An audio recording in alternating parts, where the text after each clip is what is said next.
Knicks fans, welcome to another episode of Delusional Knicks Fan Network, where we bring you that Knicks content that you need. So finally, the 5-game loser streak is over. Knicks beat the Rockets 108 to 88, pretty much going 1-2 on the Texas road trip, where we faced the Dallas Mavericks, we faced San Antonio Spurs, and then we finished it off with the Houston Rockets. Losing the first two games, one of the last one, obviously. The 60-ball triple-double by Luka, even though the Knicks had that game in the bag. A couple of abysmal plays, went into overtime. Once I knew it was going into overtime, that was it. Game was over. And Luka had a phenomenal performance, even though the Knicks played a great game. Lost that game. Then we went into the Spurs, and you know the Spurs in a motion offense, and Coach Pop just moving the ball, moving a groove in motion, and just pretty much killed my Knicks. We lost that game in San Antonio. Then my Knicks needed a bounce back win.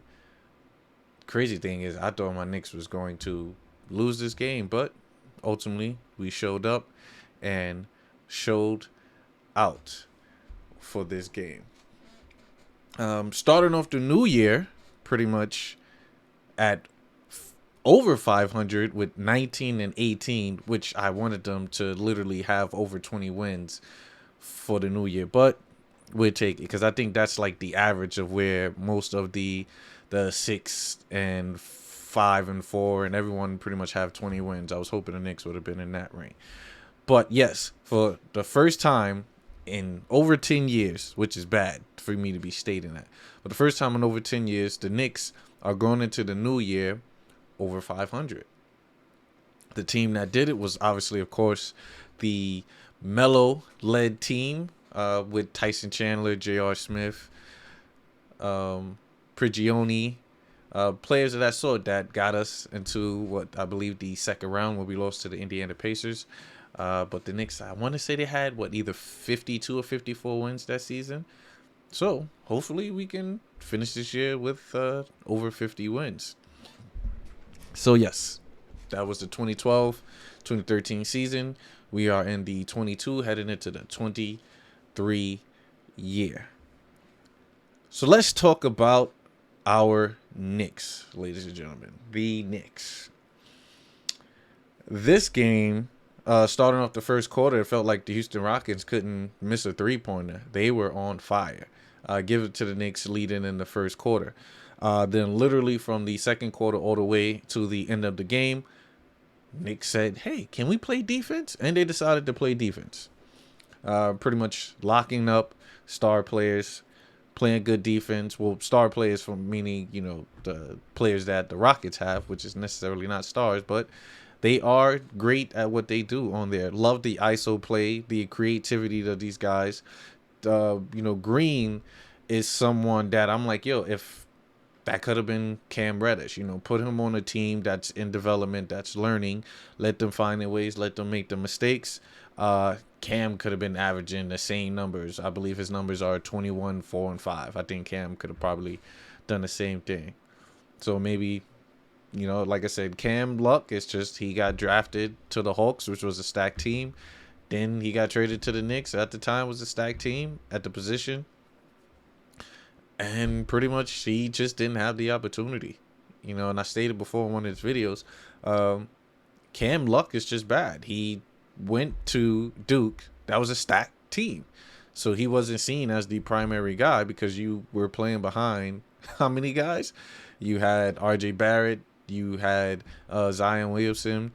You also had their point guard who was kind of dictating the game. I totally forgot. But he has a brother that plays for the Spurs and the other brother in the Memphis Grizzlies. I keep forgetting their name at the time.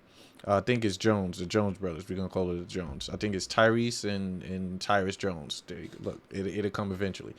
Then you went to Atlanta with all these other guys, Hunter, Bogdanovich, Young, And it's somebody else on the forward position where you didn't really get this to shine. So now you're in New York, playing behind. Sad to say, you got Fournier ahead of you, you got Grimes ahead of you, you got Deuce ahead of you. Um, it sucks. It sucks. But yes, this game, like I said, back to Houston, Knicks had to, dig down on defense. Grimes, who is a Houston native, hometown, played for Houston 1 year and transferred, then dipped to the league. He had 19 in this game, which was a great bounce back because the game in Houston, in the game in San Antonio, my boy, he only had 9 points.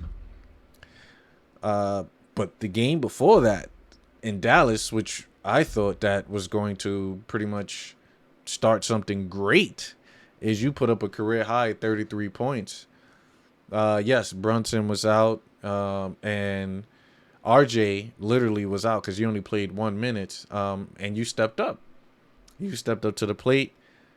That game should have been in the bag, like we stated, that Dallas game, but ultimately we did not. But Grimes on this 3-game trip, like you said, he had 19 tonight. You had 33 in Dallas, but you only had 9 in San Antonio. So Grimes has been playing good besides that one game. Hopefully that could continue because he's kind of Mr. Untouchable. Then we could talk about, let me bring up the stats real quick. Then we can talk about Quickley. This game for Quick was playing excellent tonight. The shooting was kind of trash, 9 for 25. I felt a lot of the shots were rushed, because yes, he would get the team would get the offensive rebound, dish it out to him, and he's taking long threes, or he's being aggressive, attacking the paint, getting to the line. I thought was phenomenal. But the 36%, 9 for 25, that's crazy. But his aggressiveness matched Houston's aggressiveness, which I thought was a solid game for Quick. He had, 27 tonight. Quickley in Dallas had, I believe it was a career high in assists with 15. You had 13 points, 15 assists. We lost that game, but ultimately that was a game that we was playing solid and Jalen Brunson was out. I think he controlled the pace perfectly. Attack, but mainly he was finding players. Like that Dallas game, I still don't know how we lost that game. But overall, dominant game. Then even the San Antonio game, you came out big with 36-7-7. So this brings up something with the management. And this is what we've been talking about Quickly for a while. Before we got Jalen Brunson, Quickly went on that phenomenal stretch after the All-Star break, where I can't say after the All-Star break, but late in the season, where he got the keys to the offense, keys to the team, and ran a team, and these were the numbers that Quickly was putting up. So, for some of the fans, we were like, "Yo, Quick is our starting point guard. Let him run it."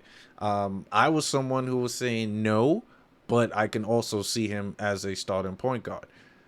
Then, of course, we gave JB, that $100 million, which is well worth it, but maybe that bread could have went somewhere else to a different player that could have fit some type of criteria to make Tibbs' lineup.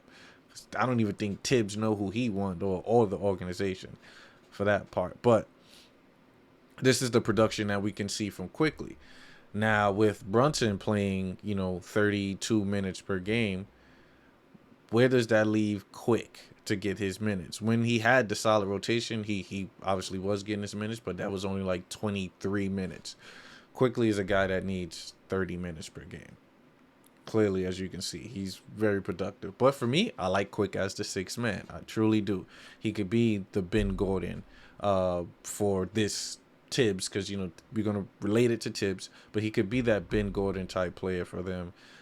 He can be that Kurt Heinrich type player that's that played behind Derrick Rose, that you kind of facilitate, get the buckets, do that. All the bench players, the Kyle Korvers, these guys came off the bench for Tibbs.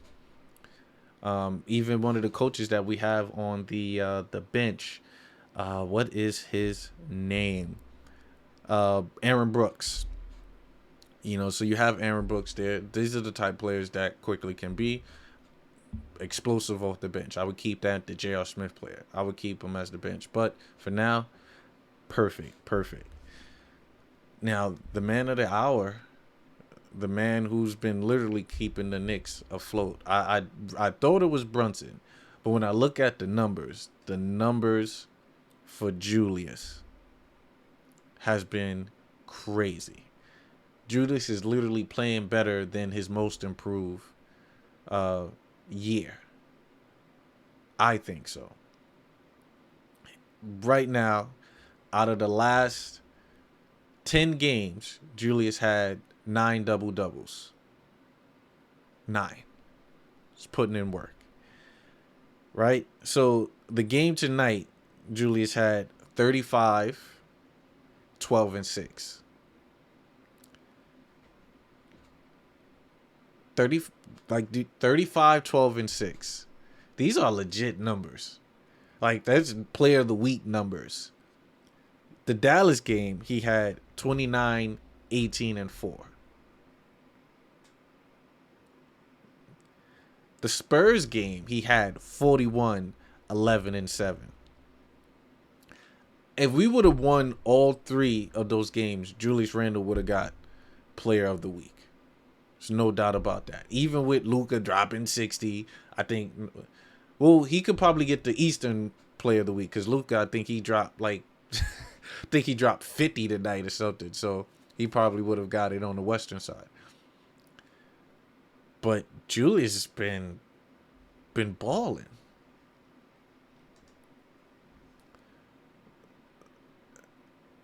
I'm trying to see, like, okay, 9 for 20. Yeah. That 45%. We live with that. We live with 45% for Jules. The 5 for 13. That's actually fine for me with Julius. I would love for it to be 40, but that's fine. But this is the bread and butter. 12 for 16. You're still leaving 4 shots from the free throw. You giving up food. 4 offensive, 8 defensive, 12, 6 assists. The 6 assists with the 1 turnover, that's perfect for me. That's awesome. Julius been balling. There's nothing bad I could say about Julius. Besides certain game, yes, he still does certain turnovers, certain moves. There's one move he did to spin and fell. The ball went out, turnovers. But besides that, Julius has been playing lights out basketball. And for someone who wants to trade Julius Randle, I don't think the organization is going to do it because he's playing so well with Brunson. Julius Randle's going nowhere.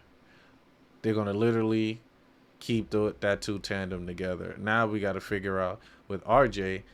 And tell you the truth, RJ's game is being missed. With his injury that occurred, I believe, was their first Dallas game, the minute into it, which finger laceration. It shows, like, wow. Either that or the fact that Tibbs did not have anyone to replace RJ's ability and production, which he had Cam. But RJ is, believe it or not, is showcasing that he is missed on his game. Truly is. These 3 games out, RJ is truly missed. And maybe that's good. Let him get some rest so that we can go on a nice run because he's been playing over 35 minutes per game with Tibbs during that 8-game winning streak. And then even across, well, he wasn't here for partially of the 5-game winning streak because he was out for the 3 games. So 2 of those games, he still was playing high minutes. High minutes. But Brunson and Barrett is truly missed. Brunson, for the most part, controls the game. You can see, because I like Quick, but Quick is just, like, he's instant. This, that, boom, boom. Where Brunson is more methodical. He's more like, okay, I'm going to play chess with Quick is Connect Four. But Connect Four is still good. He's still going to win. He's still going to execute. But that chess play, it's a lot better. That's just the difference between Brunson and Quick. Because the numbers, look at Quick numbers. Quick still putting up numbers similar to Brunson. He's been averaging over 20 points all 3 of the starts. So he's going to give you the numbers. That numbers is good. But how it affects everything else, that's the only difference, right? You know, your chess moves, or I'm going to put this here, put that there. That affects everything else on the board. You know, Quick is like, look, I'm ready to just get these 4 and I'm out. Which is the Connect 4 reference. You dig? So yeah, that way to finish the year, guys. Even though I want it to be, but at least we're over 500. The Knicks are currently in the 7th spot, which, like I said, I wanted to have over 20, so we could have still been in that 6-5 range, which is totally fine. We're still there. And the schedule don't get any easier, and it don't get any better. On Monday, quick turnaround, the New Year's, second day of the New Year, we have an early game, geez, against the Suns. But the Suns has been dealing with injury, so this might be winnable. All right. Then, of course, we're back. San Antonio. Hopefully, we could get the revenge game and then a guaranteed revenge game against the Raptors, because we were supposed to beat the Raptors. The Raptors pretty much ended our 8-game skid. So, guys, let's go into the new year fresh. Hopefully, we could get RJ back. No word on Opie, but I have been hearing. I've been hearing some ridiculous stuff regarding Opie Toppin in a trade with the Indiana Pacers. Why, Knicks? Who from Indiana? Like, you're still talking about what is this guy named? Chris Durante? I believe I'm probably butchering his name. You still worrying about that 23-year-old rookie? Well, he's not a rookie anymore, but you're still worrying about him. Who do you trying to go after? Hill? Like, what is you keep Opie? It's my thought. That's just me. Hopefully that I should pop. I'm not even going to entertain it because I don't even want that to occur. But let's go. All right, Knicks finished the year 19-18. Hopefully when you guys see it, Happy New Year's to all. Please like, follow, and subscribe. It's a new year. Same me. Same Knicks. Let's hope not. Deuces. You gon' do it if I say so. I'ma do it for the pesos. I fell in love with the bass load. I fell in love.